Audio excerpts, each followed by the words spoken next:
Good morning, good afternoon. We're kind of in the middle of the day, midday today. So, yeah, welcome to everyone. Hope everyone is doing good. West Ham Minds channel. First of all, Frankie, you got a bit of the bug, haven't you? A bit of a I have, cold. mate. I have. But we soldier through, mate. We soldier through. Yeah. So, I hope you get well. For me, it usually Lemsip. That usually works for me. But yeah, it does take a day to get over it.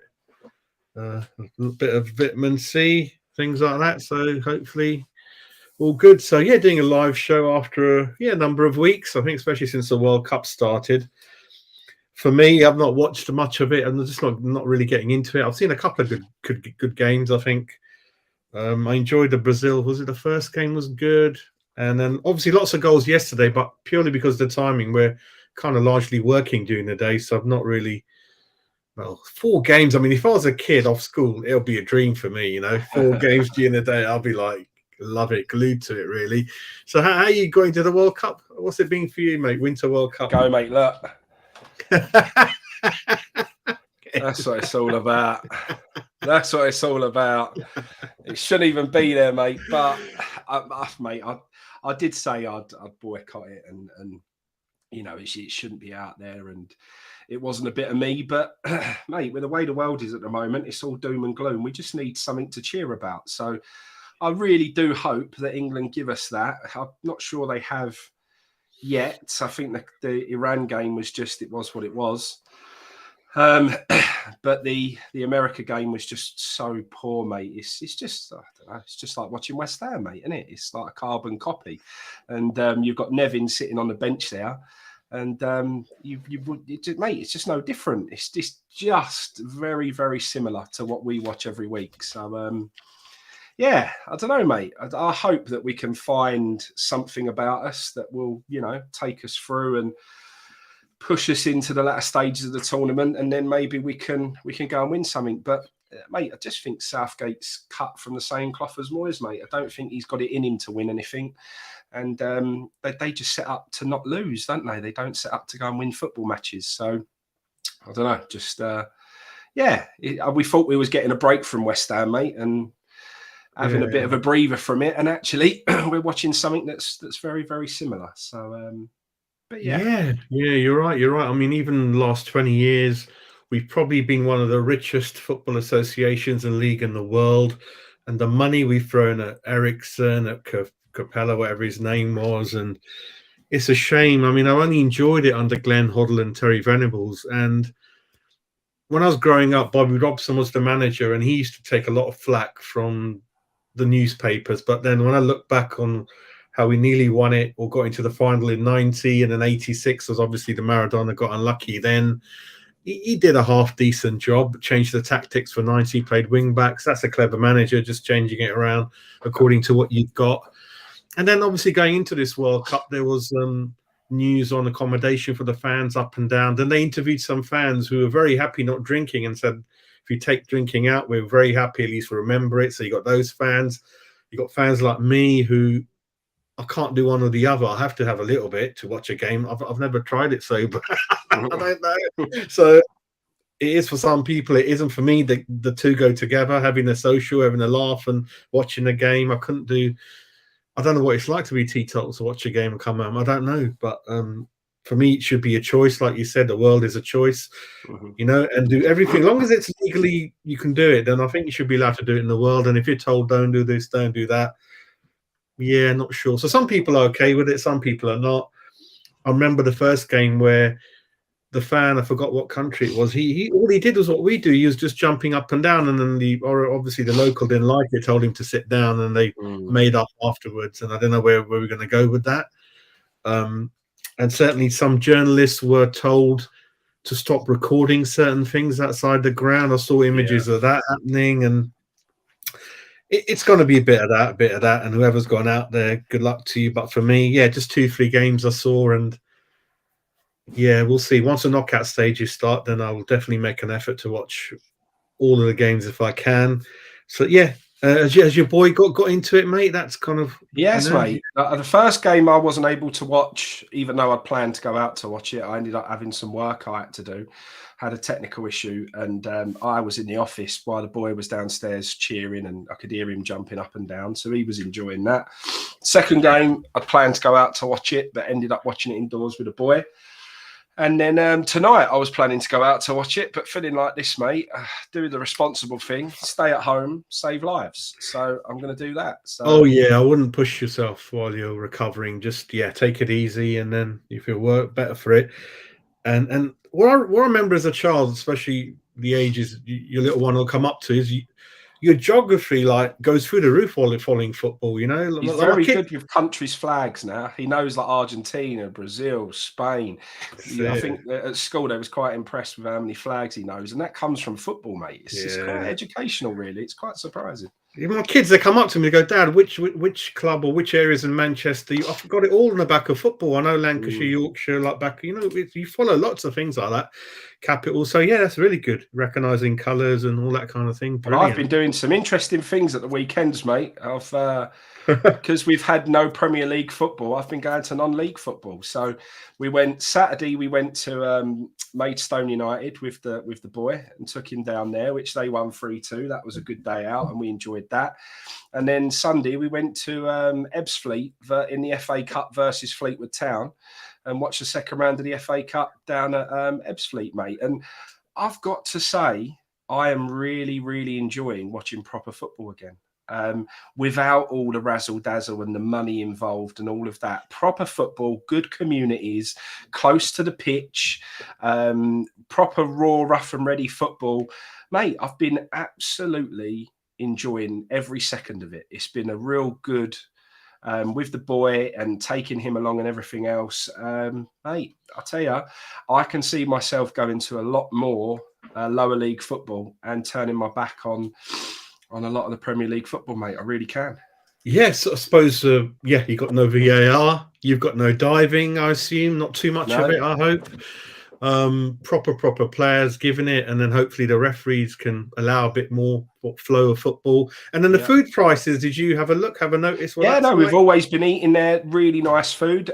Down at Ebbsfleet, mate, they had German food stalls. They had German hot dogs, they had German donners, they had all this, they had German Bavarian beer there as well. Wow. So much options, so much variety, all really affordable. I think to take the boy to Ebbsfleet was £1 his ticket. That's the second round of the FA Cup. £1 ticket. Yeah. Can't beat that. Mate, it's affordable. The food is good. The beer is good. The community spirit's good. You're close to the football pitch. No nonsense. Proper tackles going in and being allowed and so on. Just everything about it, mate. I've been enjoying every second of it. I really, really have. And it's definitely something that I will be, even if West Ham have got a game on a Sunday or whatever, because we're in Europe, if there's a Saturday game in lower league football, mate, I'll definitely be going to a lot more of it because I just think it's brilliant, mate. It's what football should be. It's what football's all about. It's 3:00 on a Saturday. Have a few pints. It's just, mate, I honestly, it really is back to being proper football again. I think you've sold it to me because I need to go and see Maidenhead where Alan Devonshire's the manager. Yeah. So I think I'll make an effort at the back of what you said, and because I am having such a bad experience at West Ham. Largely, I have to look somewhere, and it's been a good while since I've enjoyed football on the pitch, like you said. Yeah. So I will. I know absolutely top of my head they lost 1-0, was it? They did. They got beat 1-0. Yeah. They had a really good early chance. He had an open goal. The guy went round the keeper, had an open goal opportunity and missed it. I think if he had scored, it could have been a bit different. But then we go and draw Brentford away, mate, in the next round. So that's a tough old draw for us, mate. As soon as Brentford come out the hat, I went, please not West Ham, please not West Ham. And then West Ham's name was read out, and I was a bit like, all those people are expecting, a bit of a cup run. We're now out of the League Cup, and that third round of the FA Cup away to them won't be easy at all. So, tricky one, mate. I think if you look at how hard the fixtures are for Premier League clubs, I think City, Chelsea got each other, and then you've got one other fixture. After that, we've got the hardest. And I always look at Arsenal, Spurs, Liverpool, because they always get the easiest draws. And again, yeah, they're playing Oxford and people like that, Portsmouth at home. So yeah, we've again got stuck. But like you said, a club of our stature and whatever we've spent, I'm just sick of us messing up easy games, so-called easy games, Frankie. And they got a tough game, but it's not our problem. I want the club, the manager, to step up for that game and show what they're worth. And if they're not going to show up and get turned over by Brentford, which I think they did a double over us last season, then yeah, it's not my problem. It's not far from me, but it's very difficult, Brentford away. So we'll see what happens with that. Really, Brentford, I fancy it, mate. I think I fancy a bit of a cup run, and they're a good cup style team because they've got good, good forwards who can score goals and so on. Tony's obviously had a bit of a breather because he ain't gone to the World Cup. So I think all round, mate, I think it's going to be tough. And a lot of other teams are preparing. A lot of other teams are at warm weather training. They're in training camps. They're, really sort of putting their focus on returning to football, and our good old David Moyes is having a holiday in Florida. So he's out there having a holiday while all these other clubs are preparing for the start of the football again. And Moyes has said that he works so hard and whatever that he deserves a bit of a break. So, mate, I just can't believe that where we are and what our form has been like, that man is not drilling that team right now and trying to work on something different. So when we come back to football again, we can hit the ground running. I really didn't expect him to be having a holiday in Florida, mate. I really didn't. I can't believe he's still here, mate. Well, that's another story. Having said that Fulham friendlies, I'm going to make an effort to go. I always wanted to go to Fulham. 17th of December, 1:00, Fulham West Ham. I think I should be all over that. I think so. Yeah, no, I've been, mate. I've been before. I've seen us play at Fulham. It's a good day out.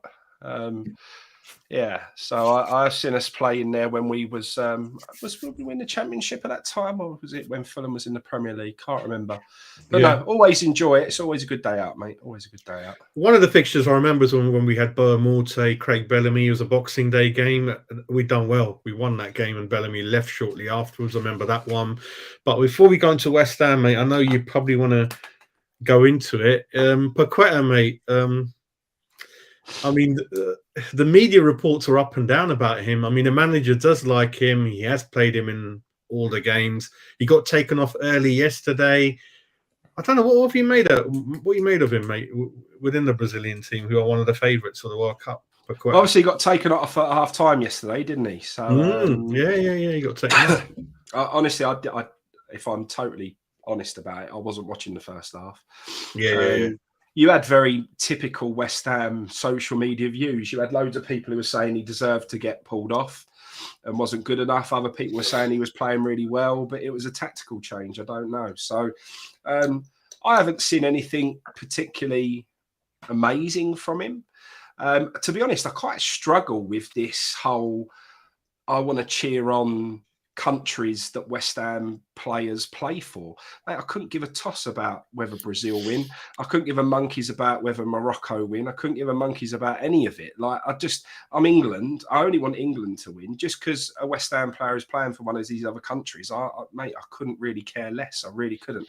I don't understand the whole cheering on and supporting another country just because you've got a player who plays for them. I'm England, mate, and that's what it's a very, very strange modern day football mentality for me.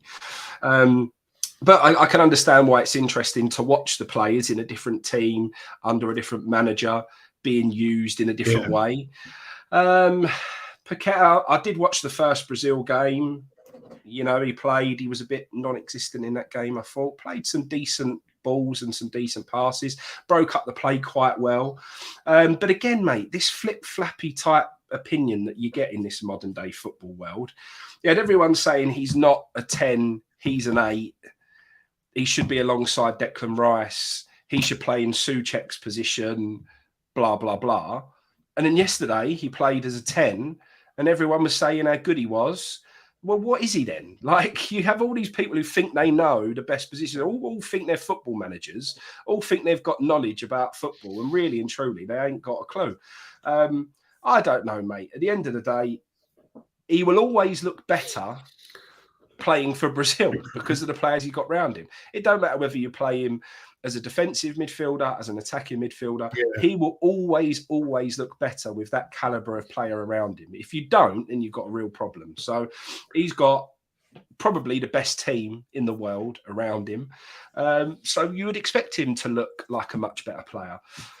The real point is, mate, it's got nothing to do with can he do it for Brazil or how he's used for Brazil, because he might be used in a different way for Brazil, but that's because of the personnel he's got around him. What we need him to start doing is pulling out performances for West Ham United, mate. And that's what matters. And how do we find a bit of form from him in a West Ham United shirt? That's what's really key. So, you know, Moyes obviously popped out to the World Cup early on. Obviously, he's having his holiday in Florida now. Apparently, Jared Bowen's out there having a holiday as well. But I just hope they get back to the training ground quite quickly. Moyes has had a little look at how he's utilised for Brazil. Just come up with a plan of how we're going to get the best out of him in a West Ham United shirt, mate. What I can sense from David Moyes is obviously, apparently the board think he's got some brownie points. We're going to give him 3 games, want 5 points from it. He's running around trying to already, you know, like you wouldn't give a shit about the window opening. I don't think I need any. Now, he looks like he's lining up. He ain't going to have much money, if any. I don't think he's going to have any. Obviously, he wants to kick Kufal out the club quickly, get 6 million from there. There's 7-8 players out of contract in the summer. Ogbona's been lined up by one of the teams in Italy. I think it's probably the 2nd division they've got, or maybe lower down the 1st. Connor Coventry, Ashby, mate. Ooh, I don't know. They could be on the way out some point, I think. I'm not sure if certainly if David Moyes is still there. But it looks like Moisey, like, obviously got this Dia Bulaya, haven't you? Who's playing in the World Cup, and they've submitted a 17 million, bid, whatever. But I just get the sense that, it's too little too late with David. He's trying to, he doesn't know what to do with all the players that have come in, and now he's running around trying to sign another striker, and it's all panic, isn't it? It's a bit of a panic, I think, now when the window opens, mate. I don't know. Mate, there won't be no money to spend. No, I don't think so. The board have made it very clear. There's no money to spend. You wouldn't give him any more money. With the money he spent, if you spend the 3rd highest spend in European football and you find yourself 1 spot out of the relegation zone, there ain't going to be no more money, is there? It's quite simple. There's absolutely no way that he's going to have any more money to spend, even if he sells Sufal and whatever. He has got enough personnel there for him, and a big enough squad for him to do what he needs to do this season. So, there won't be no more money, mate. There won't be no players being brought in the next window. He's got his squad, and he's going to have to get the best out of it, mate. And that's it. Yeah, I think Vlasic, he got a bit of an injury. They're hoping to get some money from Torino. I don't know how his injury is going there. The only reasonably happy good news is Agard's doing okay, isn't he? You know, his team are doing well, Morocco, aren't they? Looks good. Yeah, he's looked all right. Looked pretty decent, mate. Team's playing well. Yeah. So, that's been one of the positives. He needed game time, didn't he? He needed match fitness, match sharpness. I felt like he was a little bit off the pace in the games before he went to the World Cup. I felt like he just didn't have that little bit of sharpness. The game sort of, I felt like he needed half a yard more.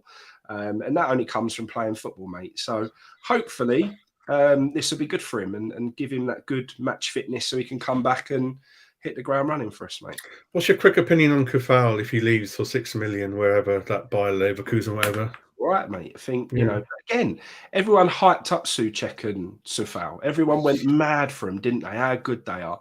And we all said, the reality is Souček's a hard worker. He gets up and down. He covers a lot of ground. He's good with his head, but his football technical ability is limited. And it's true. But when we used to say that at the beginning, because there was this hype around him, everyone was going crazy about him and we got a lot of stick for it. Same with Sufal. I used to say to people, he never stops the cross coming in. Sufal, his biggest problem that he has as a fullback is that he stands off the player and lets them cross the ball. You've got to stop the cross coming into the box. I don't think Sufal is a great player. I feel like he was always that hard worker, similar to Souček, gets up and down and whatever. But yeah, it's what else have we got? I don't trust Ben Johnson to play there all season. Kerr's looked really out of place there. I think that experiment needs to stop. So what worries me is if he goes, who's going to be our right back for the rest of the season? Does Moyes think he wants to continue with this Kerr at right back sort of or is Ben Johnson going to get the run? I don't know. If you said to me, do you want Kerr at right back? Do you want Ben Johnson or do you want Soufal? As much as Soufal's limited, I'd probably take Soufal, mate. Yeah. Although they're all struggling in one way or another. Talking about Kerr, he's lost his regular spot for Germany. And I was thinking about how many international players come to West Ham and form drops to get thrown out of the teams. He apparently, again, mate, he had a shocker for Germany, one of the goals he was at fault for. So, he's not doing so well. Wiki Tiki, Arsenal fan, always like opinions from outside the club, mate. So you see, players that came in through the door. Other clubs are probably quite envious of who we're getting in. And, it's surprising. So Arsenal fan, obviously, very surprised and, just confused why we look a worse team and there's so many players that have come in, really. It is what it is. Declan Rice, mate, obviously his name, it was always going to be in the news every day with the World Cup going on. And obviously the club are thinking about listening to offers in the summer for him, really. 75 million, isn't it, mate? There's two clubs in the running that are ahead of Chelsea. Chelsea will also be in the mix. I think we've finally come to the realisation that this is the time where he moves on, mate. It's the time has come. I think people are a little bit in denial that he may stay West Ham for the rest of his career. I think anyone who wasn't leading with their heart and was leading with their head knew that he was always going to want to leave because he wants to win things. We kind of started to match his ambition by doing what we was doing in Europe, but we haven't kicked on. We kind of did that. We made a statement with a spend that we went out and made. And, we was trying to put players around him that maybe would have convinced him that he wanted to hang around because, if you've got players like Paqueta around you who are supposed to be this and that, and you've got Scamacca, an Italian international and everything else, I think people were hoping that he would stick about, but it's just not worked out, has it, mate? We're in trouble, and we can't seem to make this new signings that we've gone out there and tried to push us on to the next level. It just hasn't worked out that way. So, it's a shame, mate, because I think he now knows that there ain't going to be no European football next season, and that means that his time has come to an end at West Ham. It's tricky because I do believe that people do get tapped up, and then it's tricky because he could sign a new contract, but he'll have some kind of get out clause in there, money. But then obviously, if he's speaking to Chelsea might say, no, don't sign it. The clause is going to be 120. We only want to pay 80 for you. So it'd be interesting how he deals with it. I think his dad's quite involved with him as well. We'll see how that do. I don't always agree that family members. You got to have an agent who's qualified to do their job, even though there ain't no bloody qualifications to be an agent. You need to be some kind of legal, financial background. You understand contracts, and obviously with Harry Kane's brother example, we forgot to put the clause in as prime example. So I'm not sure how that goes, but we'll see where he ends up, mate. I mean, Newcastle probably want to talk to him. Chelsea. City, I'm not sure about. Man United will always be Man United, even though, they're well down in the dumps compared to what they normally are. And you were right. And, we were not going to get the 125, 150s and 75, 80 with perhaps a sell-on clause or other thing. I don't know, with add-ons where it could go to. But, we kind of not going to get what we need again, are we? So... No, but it's the same old story, isn't it, mate? When do we ever get the right money for any of our players? No. I'll be honest, 75 million is considerably more than we normally get for our players because what we got for Lampard, Rio, Jermaine Defoe was a travesty, really. If you look at how much those players actually sold for, it's just awful. The best crop of players we'd had in however long and couldn't get any value out of them. To get 75 million out of Rice would be far better than we normally do with selling off our best young players. So I don't know, mate. You have to take it, and you have to go again. The problem is, are we ready to lose Declan Rice at the moment? I'd say absolutely not. I say, if you take Declan Rice out of that team this season, we'd already be in the relegation zone and we'd be bang in trouble. So at the moment, you take Declan Rice out, you get relegated. What are we going to do? Who are we going to replace him with? Do you trust whoever's in charge of recruitment at West Ham? Everyone has a different opinion. Is it Newman? Is it Sullivan? Is it Moyes? Whoever is responsible for bringing in the players, do you trust them to go and spend? Well, they won't spend the whole 75 anyway. That's for absolute sure. You might be lucky to get 40 million out of it. Are they going to go and spend, well, and actually replace Rice and also bring in some other positional strength, and we'll be a better team for it? I just don't believe we will, mate. I don't trust them that they'll use that money wisely. I really don't. Yeah, I'm not sure. But what I'm thinking is the longer this goes on, mate, the more difficult it was going to be for the new manager to come in, because, November's gone. They're going to sack him when the window opens. So he ain't going to be able to buy hardly anyone unless he's already making plans in the background and they're waiting to come in. So, it makes it very difficult for the new manager to get out of this mess, really. So many things to think about. 8 players' contracts are up in the summer. The Rice issue, the new players, 8, 9 not settling in. I mean, David did come in at a very rocky time, but he's leaving the club in a bit of shit as well, because he's going to go anyway, Eastside Views, I know you've consistently been Moyes out, so fair enough. We'll be back in 2 seconds, mate. Yeah, go ahead, mate. You need to blow your nose, ain't you, mate?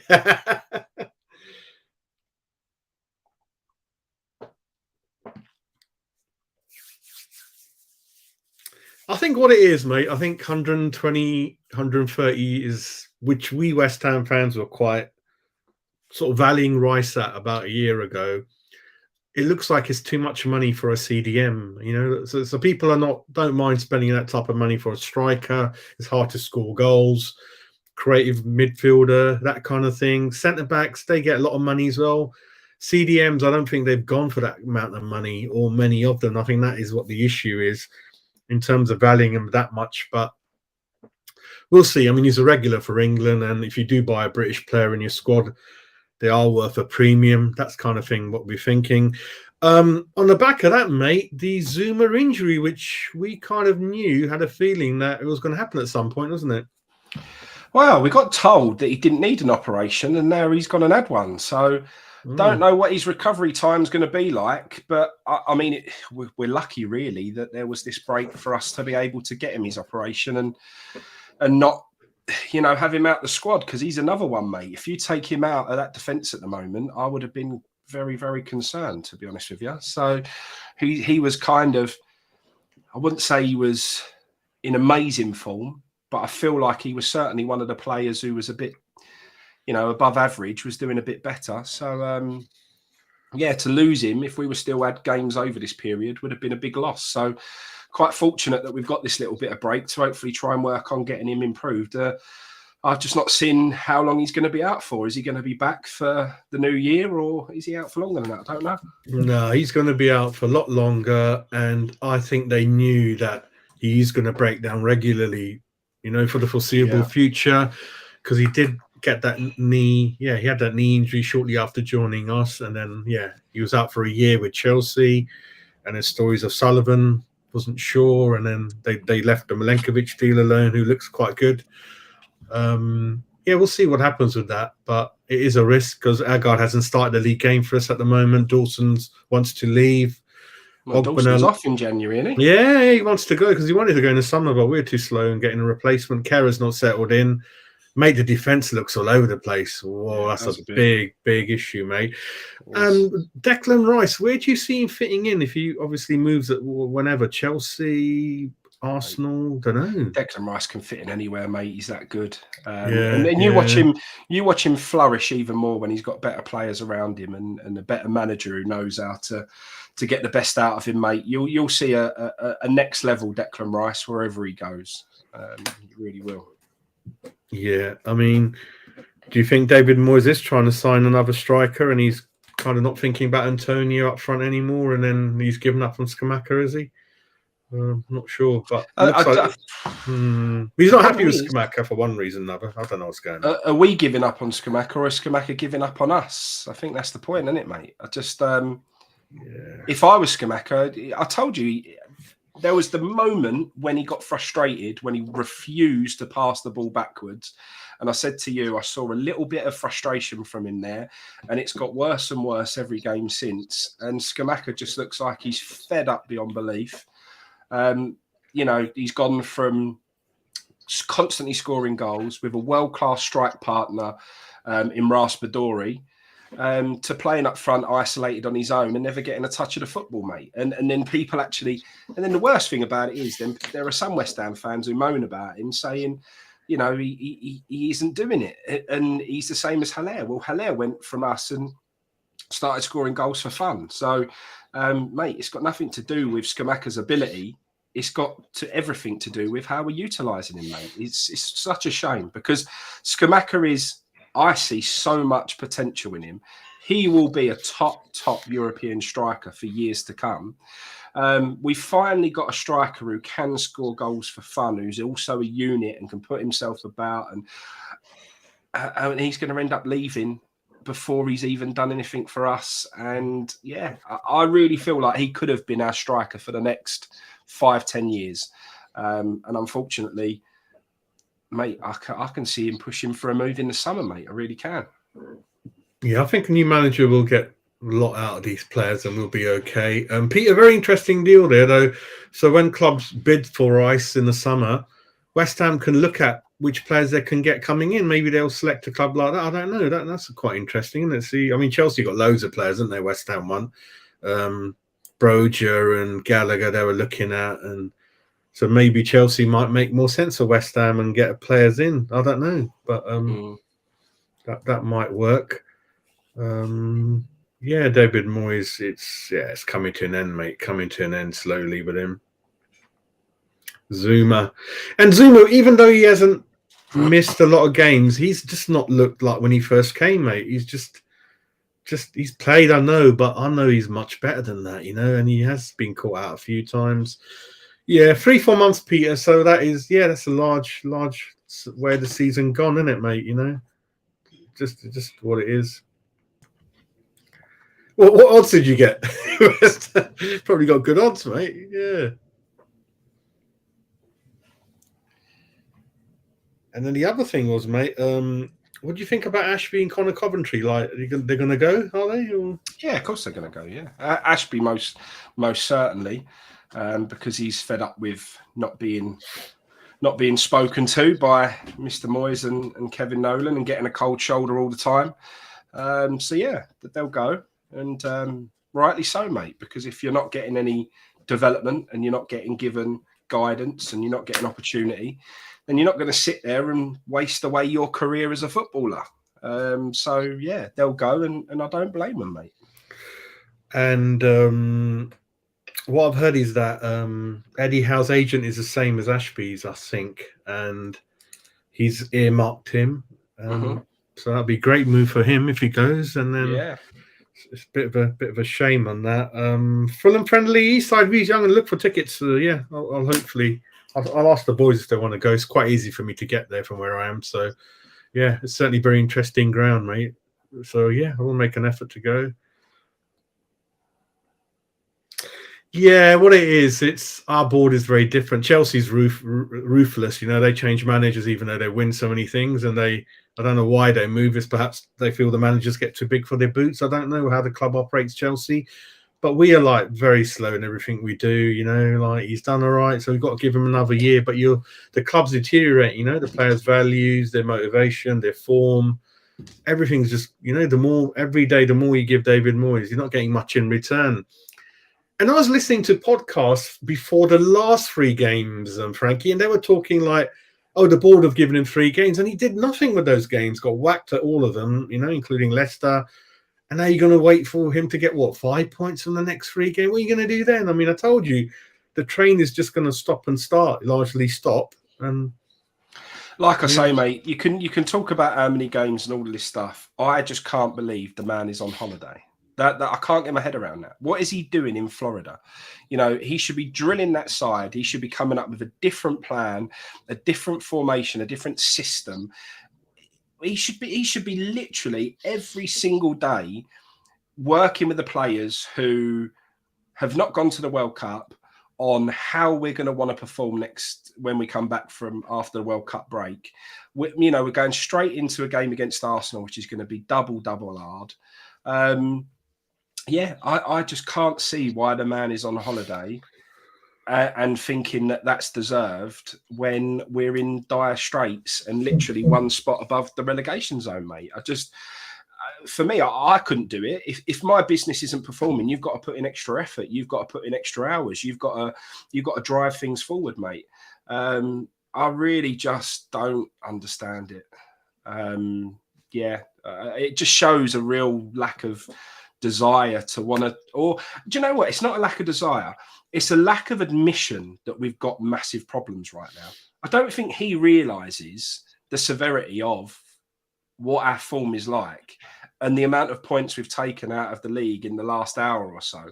I do not think he even appreciates the situation we're in, mate. I really don't. I think he thinks everything's all right. I think he thinks everything will turn around, everything will come good. He can carry on playing the way he's playing and everything will be fine. I really think that's how he feels.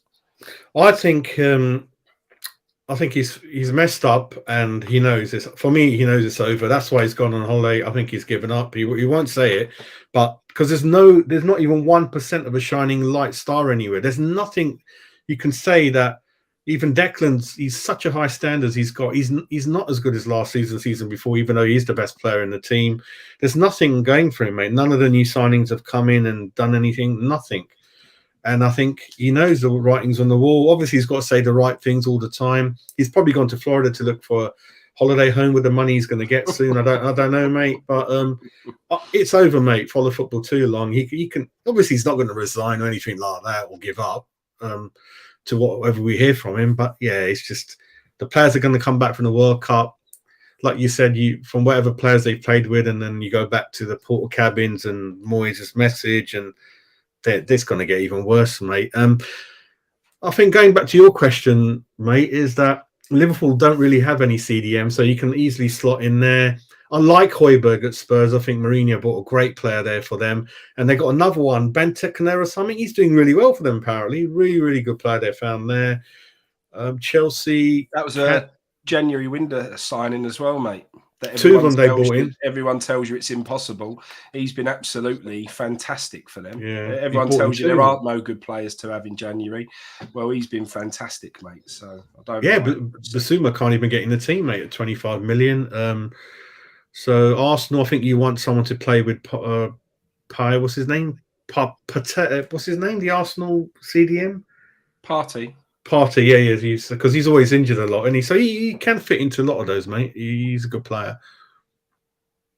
No, you can't. The board cannot risk because a lot of these players have got relegation clauses. Don't forget, you don't want to think about it, but it does happen, and I don't know what price they'll lose all of them at, how that all works out, and the board are getting squeaky bum time, and then it all depends on how many board members vote. How many does Sullivan entitled to 2 votes, and Kontensky, he's not coming in anytime soon, I think. So it's a bit of a mess everywhere. They've taken 40-50 million off him, and then probably promised him verbally that we'll give you options to buy more. And now we're hearing they told him, no way, mate. Kontensky's coming in for a lot of flack, isn't he, mate, with regards to his involvement in the Royal Mail, isn't he? He's coming in for quite a lot of flack. The people are really sort of making him out to be quite a big villain in that situation. So typical us, mate. We can only end up with being involved with people who end up in a dodgy situation. It's just typical us. We can never just have it easy, can we? We went and got with that airline that went bust, and we had Eggert Magnussen, and they all went bust. And just say, my West Ham, mate, whoever we get involved with is just never ideal, are they? I think something could happen, what you're saying, because they're going to leave it a little bit late they're going to just grab a caretaker manager from somewhere within, and then they'll say, we'll go for the right one in the summer, because they have Yeah, because then caretaker managers don't ask for any money, do they? They're yes people normally, and then I think Well, that's everyone told you, didn't they? They said they thought it'd be this Warburton. Do you think it'd be Warburton and Nolan who sort of front it up, or? yeah, it's a nice cheap option. They're already on the payroll. You don't have to pay anything for them. I think that could be it, mate. That could be it. We'll get Trevor Brooking out. I don't know, mate, but yeah, I think that's going to happen. They ain't got no money to attract a big player, a big manager like Poch at the moment. They could have done in the summer and given him 200 million, but we don't think like that. And now they've wasted all that money. And I think you're right. It's going to be Nolan, maybe Kevin Keane and one other with them, three of them, and then the fans are like, oh yeah, they're ex-players. We can't say nothing against them. I think it's gonna, that's the most likely West Ham quick scenario, that we can't get the managers out that we want, and then because they've never paid for a manager, have they? Hardly. They've always been out of contract. It's not quite in their makeup to do that.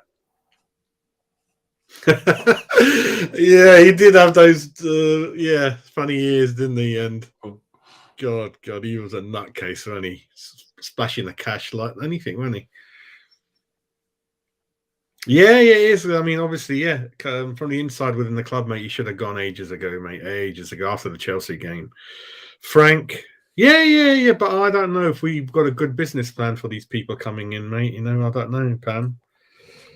I don't know. We'll see what happens. But for me, too little, too late. You know, this was the time to bring a new manager in, and then he's got the whole month and set everything up slowly, get everything ready, put the Christmas decorations up around training ground, welcome the players in. But it is what it is, mate. Yeah. So those are largely the things I wanted to go through, mate. So yeah, the World Cup for me is not quite getting to it at the moment. Knockout stages will be better. The grounds look nice, reasonably full. I mean, yeah, but what's going to happen to the grounds when everyone leaves? Qatar, apparently, mate, is the size of one or two cities within the UK, aren't they? That's all it is, isn't it? It's not that big. So it's crazy the amount of money they've blown up, and yeah, absolutely crazy.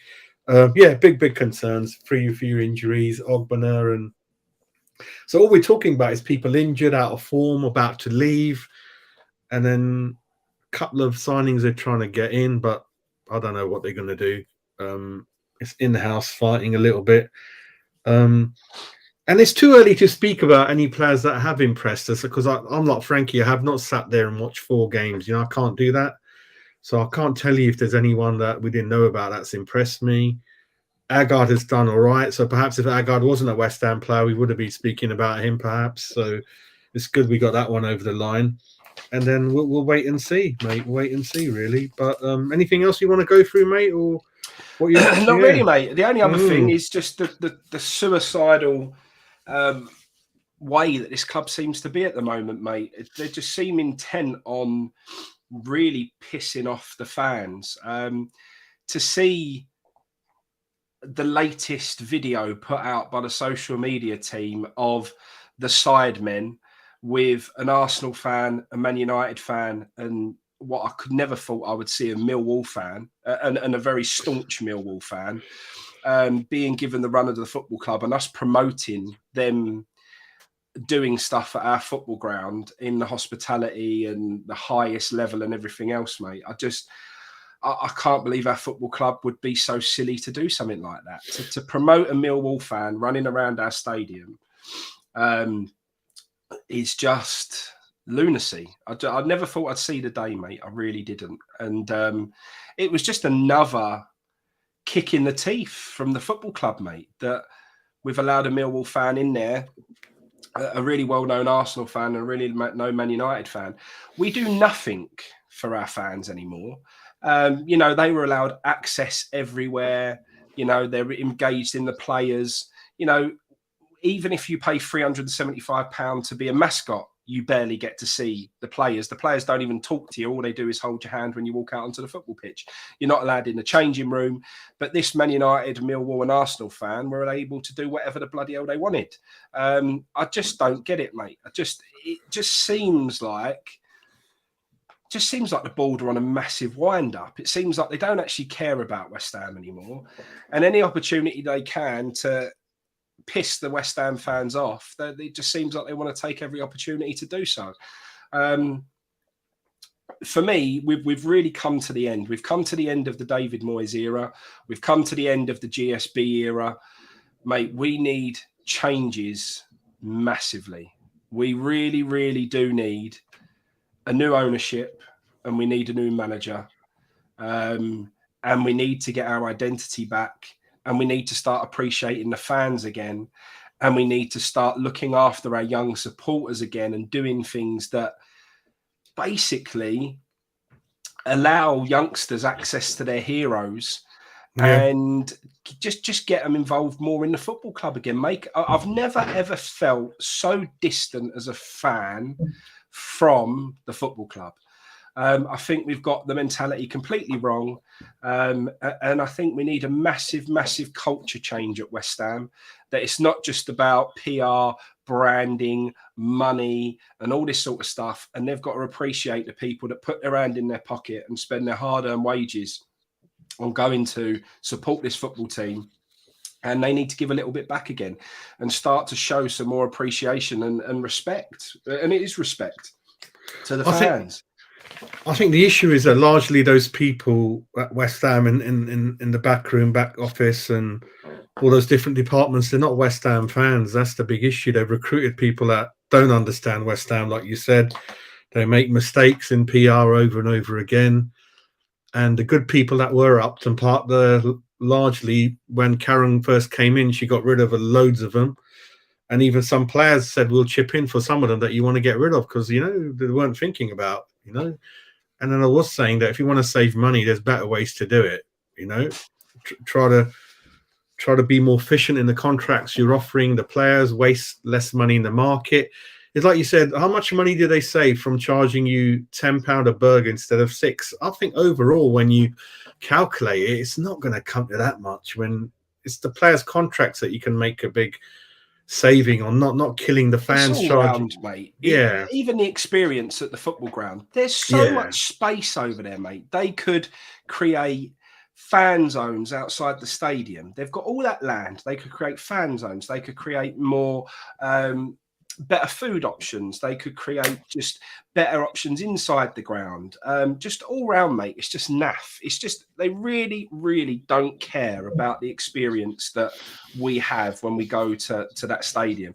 And I know there's that disagreement between the stadium owners. The stadium owners effectively are in control of the food and the drinks and everything else. I don't think we have much say. But do something else. Do something elsewhere. They really, really don't care about the fans that go to that stadium at the moment. And I just think it's a real shame, mate. I really do. Yeah, carry on, mate. I thought we both got kicked out. I just think there needs to be a massive change. We really need to start. I mean, you look at Leicester's owners, and when they give every fan a free pint or give them a free coach travel to one of the away games, or it just shows that they are appreciated. We're not appreciated for at all. We get told by the club that all of these club badges that you see in the home end on a regular basis, people wearing Chelsea joggers or a Man United jacket or whatever it may be, you get told that they're doing stuff to try and stop that happening and making sure it's only West Ham fans in the home end and blah, blah, blah. But then they let a load of Man United, Arsenal and Millwall fans run around and post it on social media and actually promote it as a piece of PR. What they say and what they do, mate, is just, I don't know, it's beyond me. I really think we're totally lost as a football club. I think our true heritage and culture has been torn up and thrown away. And it's a real, real shame. And I'm not saying we want to, you have to go backwards. I know you've got to go forwards, and football changes and the world changes and everything else. And I appreciate that. I've got no problem with you wanting to try and turn us into this brand that you want to try and turn us into, if that's good for business and helps us attract players, but it doesn't seem to be doing that, or to improve our money status so we can go and sign and spend more money in transfer windows and everything else. But just try and make our experience on match day a good one. Try and give a little bit back at times. Don't give these social media stars access to, the back room and whatever. Just go and pick out some kids who truly deserve it and let them go and have an experience at West Ham. Stop. You charge these mascots £375. You can't even give them a kit. Give them a kit. Just start to give back to the fans a little bit, mate. I think we totally lost our way. Just really not good, mate. All round, it worried. I was quite grateful when GSB shut up and stopped being in the media and in the news, and we didn't hear from them. No, we ain't heard from them for a while. They've just disappeared into the background, which is good because I used to hate them coming out every 5 minutes and whatever. But it's almost like they've checked out, mate. They don't give a toss no more. Do you know what I mean? They don't care. When you've got owners that don't care, you've got this new modern day touristy fan sort of culture that they've created. You've got the manager like you've got David Moyes and the terrible football we're having to watch and everything else. It's just bleak, mate. It's just bleak all round. It's just, I don't know. Yeah, I mean, the badge, mate. The badge is a joke for me, mate. It's just what the hell? That was and there wasn't no real consultation with anyone. It's a quick survey. 40 people probably did it, and Karen Brady went ahead and changed it. Yeah, we don't really hear much from her. I thought she was going to go and move to Birmingham, but that didn't go through. That mascot fee, what do you get in return for that, mate? Not a lot, mate. Not a lot. £375. You get a roll, a cheese or ham roll. You get to sit, you get to walk out and train on the pitch, but on your own. The kids train on their own on the other side of the pitch. Okay. They basically just don't get any access to the players whatsoever. They said the adults are not allowed out of the waiting room now because they used to bother the players too much. So the adults have to stay in a waiting room, and the kids are not even allowed in the dressing room anymore. I just think that whole thing, and then you have to make sure you buy the latest kit. They send you a list of credentials. You've got to buy the latest kit. Oh, mate. And they don't even give you a football kit for this £375. That's what I was thinking. Oh, my God. You get nothing, mate. And even the kids get to walk out on the pitch with the players, but they don't even get acknowledged, mate. The players don't even talk to the kids. I've never seen players be more distant from the fans. Like we always talk to the players from the past, and they're ever so friendly, down to earth.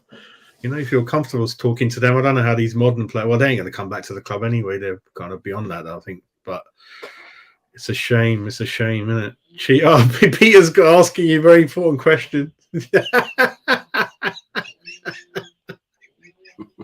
I think Frankie wanted one as well. I don't think that was allowed. I don't think you were allowed to mix the two. I don't think it was a possibility, mate. Oh, mate, it is what it is. But yeah. But I have to say, you take all of this into consideration. You take the state that our football club's in, the match day experience, you take it all. I still miss it, mate. I still miss going to see my pals. I still miss. I have to say though, after this Millwall PR stunt, I don't think I'll be going in the ground anymore while these current owners are in place. I think I finally got to that stage. I've never been there. It was always just get in there and cheer West Ham on because that's what we should do as fans. A lot of people turn their back on it.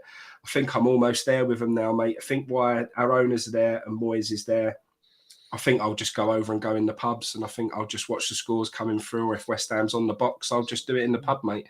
I don't think I'll spend my money on going in the ground. I won't bother using my season ticket anymore. And to watch a bit of football, I think I'll go to the non-league stuff on the Saturday, mate. I'll go non-league on a Saturday, watch football with me boy, and then Sunday games, because we'll be in Europe, hopefully, we'll be going over to West Ham, but staying in the boozer, mate. I think that's where I am with it. Yeah, I'm getting that way, mate. I haven't enjoyed it on the pitch in a long time, really. So I think I agree with that on there. It's not enjoyable. And we've had this break, and I bet you don't really miss it then, do you? I mean, we haven't had a game in a couple of weeks, whatever. Just that is a telltale sign, isn't it? Really? Yeah. Were you ever a mascot? My cousin was, and I was the adult who went with him. So that was at Upton Park. But that was a totally different experience. You got to go in the dressing room. You know, you got to meet the players, you got to talk to the players while they were sitting in the dressing room. A proper experience it was, mate. It was really good. Like I say, it was. Who were the owners back then? Do you remember? That would have been Terence Brown. No, it was after that. Iceland, or I think it might have been the Iceland mob, mate. Because we had the Italians who came in, didn't it? When Zola came in, the consortium, they're a bit. I don't know what they're all about. That's interesting because you definitely used to get a bit more, maybe 1-to-1 with the players and photos and more time and stuff like that, doesn't it? Yeah, I can't. You might remember it, mate, because I tell you the day it was that my cousin was mascot. We played Coventry in a cup game at Upton Park, and we was linked with Mick McCarthy as a new manager at that time. We must have had Glenn Roeder, I'm guessing. Glenn Roeder. When Glenn Roeder came in, we were linked with Alex McLeish and Steve McLaren, and they both turned us down, I heard. Or Steve McLaren definitely said no, I think. Yeah. And I didn't know much about him, but because he was Alex Ferguson's number 2, he had a big clout, big name in the game that he's a really good coach. And then Alex McLeish was Mr. 1-0, weren't he? I suppose his football wasn't that great either, if we remember, Birmingham. Actually, yeah, with GSB, wasn't he, funny enough? League Cup. Glenn Roeder, mate, when he came in, I mean, God sort of, rest his soul in peace. I didn't see that one coming, and I was not happy. I'm like, he's just not made for it, and then that's what happened. Brooking came in for a bit, and then, we're all over the place with him, but that we never make the right decisions, do you, really? No. Hardly. But anyway, thanks for joining. And we're getting stories every day. 80% of them are not true. And last question for you, mate. Which countries are looking good for you in terms of reaching semi-finals and finals and that kind of thing? Which countries are you impressed with? I haven't been that impressed with many of them, mate. No one's set the World Cup alight yet. Do you know? Belgium are shit, aren't they? Belgium are bad. Obviously, Brazil haven't looked like the Brazil that I think we all thought they would look. They still look good, but they just don't look like the world beaters I think everyone thought they was gonna be. France, other than Mbappe, don't look that fantastic. Spain have struggled at times after their opening 7-0 victory against that two-bob Costa Rica side. Obviously, Argentina have struggled a little bit. No one's really standing out as the team that want to go and win it at this stage, mate. It's really, really hard to call. Really hard to call. So when it's like that, mate, you might end up with a surprise somewhere. So maybe someone's going to turn up and surprise us. Because when you do look at the draw, I think Southgate's got away with it again. Iran are shit. Wales are shit.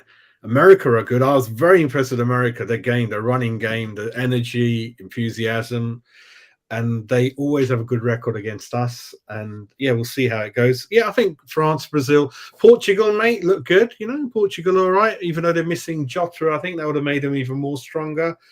They got that Cancelo. They got that Silva. They got nice players, Portugal, nice on the eye. And that's why I stick out of my neck and like Ronaldo, because he's performs on the tournaments on the big stage. Messi, they got away with it, but they've been absolutely shocking. They'll go out anyway soon. And with us, we're unpredictable. But we'll see. You never know. Mate. We've got a good squad, but Foden, he's not using, and he's getting a lot of stick for it. Mr. Moyes Southgate doesn't like Foden, who is a really good player to watch, isn't he? Full of all kinds of skill. But I was listening to Colton Cole does the punditry after the England matches on TalkSport on YouTube. Yeah. I was listening to him. It was quite funny. The things he was saying, you wouldn't have known whether he was talking about England or whether he's talking about West Ham, mate. It was so funny, and I was going to call in and say that to him, but I didn't want to put him in trouble and lose his job. But he was just saying the same. He was basically saying, look, you know how USA play. USA always play the same. If you knew the way USA play, which he was saying Gareth Southgate should have done because he should have done his homework, you wouldn't have lined up with the lineup that he put out there. That's coming from someone who's involved in football, has been in football a long time. I'm not saying Colton Cole is the genius of football, by the way. I'm just saying that he does know the game. He was around it enough and is still around it now.